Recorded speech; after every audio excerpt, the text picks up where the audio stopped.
हे सुंदरसा जी, हमें अपनी आत्म को पर आत्म से जोड़कर हर क्षण मूल मिलावे का ध्यान करते रहना चाहिए। तो इस प्रकार से इतनी सुंदर शोभा हमारे मूल मिलावे की है, जो कि हमें परात्म के नेत्रों से देखना है। तो यहाँ पे जो खम्भों की शोभा है सुंदरसा जी, खम्भ हमने देखे हीरा लसनिया गोमादिक मोती पाने परवाल हेम चांदी थम नूर के तम कंचन अतिलाल फिरोजा और कपूरिया, यहाँ के 8 थम्ब रंग दोहे। तो इस प्रकार से सुंदरसा जी ये 64 थम्ब जो है ये चबूतरे पर शोभायमान है। अब यहाँ पे दरवाजों की जो शोभा है, चार द्वार चारों तरफों और कठेड़ा सब पर है। यानी कि ये जो 4 दरवाजे हैं, इन दरवाज़ों की भी शोभा बड़ी ही अनुपम है। किस प्रकार से सुंदरसा जी कि जैसे ही हम 3 पूर्व दिशा से, ये पूर्व दिशा है, पूर्व पश्चिम उत्तर और दक्षिण। तो जैसे ही हम पूर्व दिशा से ऊपर चबूतरे पर चढ़ते हैं, 3 सीढ़ी चढ़ के जैसे ही हम चबूतरे पर चढ़ते हैं, तो दरवाज़ों की शोभा कितनी अनुपम दिखाई देती है सुंदरसा जी कि पहले जो द्वार है, द्वार के आजू बाजू में 5 रंग के 2 खंभ स्थित हैं। ये 5 रंग के हैं, ठीक है। और 5 रंग के यहाँ पे बिल्कुल पास में जो आजू बाजू के खंभ है वो नीलमणि के खंभ हैं। तो ये क्या हुआ, हरा रंग और उसके साथ में नीला रंग बड़ा ही सुंदर झिलमिला रहा है। और इसी तरह से इसके बिल्कुल जस्ट सामने पश्चिम की दिशा में सबसे पहले द्वार पर नीलमणि के 2 खंभ है और उसके आजू बाजू में 5 की खंभ है। तो वहाँ पे भी हरा और नीला इस प्रकार से सुंदर शोभा दिखाई देती है। इसी तरह से उत्तर की तरफ के जो द्वार है, उसमें द्वार की तरफ के जो स्तंभ है 2, वो है पुखराज के, और पुखराज के पास में नीलमणि, पुखराज के पास में माणिक के 2 स्तंभ है। इसी प्रकार से दक्षिण दिशा में जहाँ पर माणिक पहाड़ स्थित होता है, वहाँ पर बीचों बीच में पहले तो माणिक के खंभ स्थित है और उसके आजू बाजू में पुखराज के खंभ स्थित है। तो इस प्रकार से आमने सामने का दृश्य बड़ा ही सुंदर दिखाई देता है सुंदरसा जी। और बाकी के ये जो स्तंभ है, स्तंभों में से 16 में से 4 स्तंभ जो है, 12 स्तंभ जो है वो तो रत्नों के हैं और बाकी के जो 4 है वो धातुओं के हैं, हेम चांदी नूर और कंचन। तो इस प्रकार से ये 4 तो धातुओं के हैं और बाकी के रत्नों के हैं। इस प्रकार से बड़ी ही सुंदर और अनुपम शोभा मूल मिलावे की बैठक है। तो इस प्रकार से ये सुंदर शोभा ये मूल मिलावे की हुई है। अच्छा, ऊपर जो चंद्रमा है सुंदरसा जी, चंद्रमा भी बड़ा ही सुंदर है।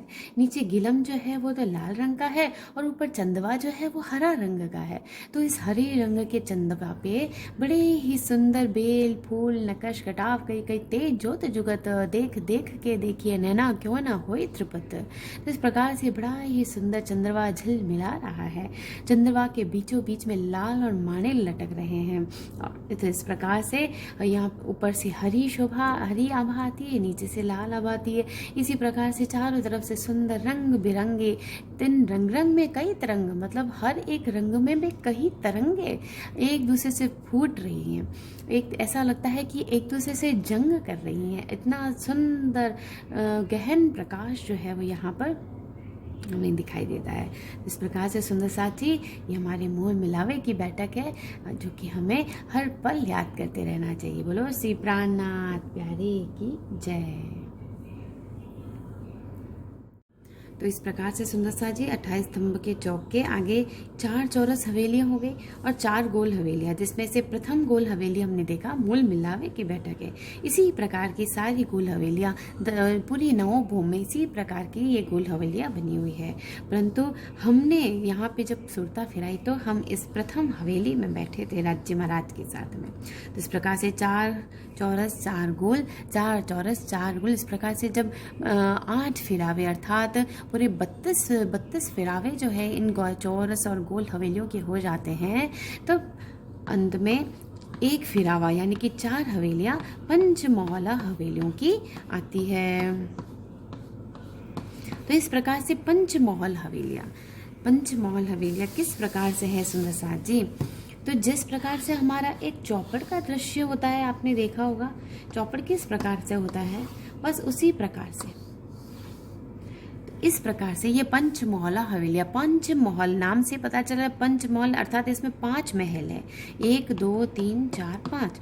तो इस प्रकार से 5 महल जो है ये चौरस, जो हमने हवेली सुनी है सुंदर साथ जी, चौरस हर एक हवेली जो है उसमें पूरी एक एक चौरस हवेलियों की शोभा है। तो इस प्रकार से ऐसा समझ लीजिए कि 5 चौरस हवेलियां एक दूसरे से जुड़ी हुई हैं। तो इस प्रकार से ये पंचमहल हवेलियां जो है उसकी शोभा रहेगी अंदर की। पंचमहल हवेलियाँ जब हो जाएगी, जब इनके 4 फिरावे हो जाएंगे, तो उसके बाद में मध्य में नव चौक आएंगे।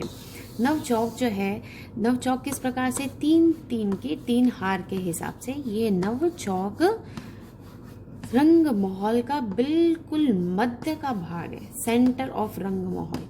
तो इस प्रकार से नव चौक जो है एकदम मध्य में है, जिसके चारों कोनों पे 4 जल स्तून जो है वो हमें दिखाई देते हैं। और जल स्तून पूरे ऊपर 10वें भौम में जाकर खुलता है। ऊपर जब 10वीं भौम आकाशी में हम जाते हैं तो वहाँ पर ये हमें एक कुंड के रूप में दिखाई देता है, वहाँ पर जाके ये खुलता है। तो इस प्रकार से अब ये नव चौक जो है, इनमें बड़ी ही सुंदर हवेलियों की अनुपम शोभा है। इस शोभा को सुंदर साथ जी हम 5वीं भौम में जब पहुँचेंगे तो वहाँ समझेंगे। तो ये इस प्रकार से नव चौक है। तो इन नव चौकों के आजू बाजू पूरे इस प्रकार से अनंत सुंदर महल, बगीचे, वाटिकाएं, फंवारे, अत्यंत सुंदर ये चारों तरफ के बाग बगीचे की शोभा यहाँ पर है। तो इस प्रकार से ये हुआ नव चौक, ये बिल्कुल रंग महल का सेंटर है। इस प्रकार से सुंदर साथ जी ये हुई हमारी प्रथम भौम। तो ये प्रथम भौम आज हमारी यहाँ पे पूर्ण होती है। इसके आगे अब हम दूसरी भौम करते हैं।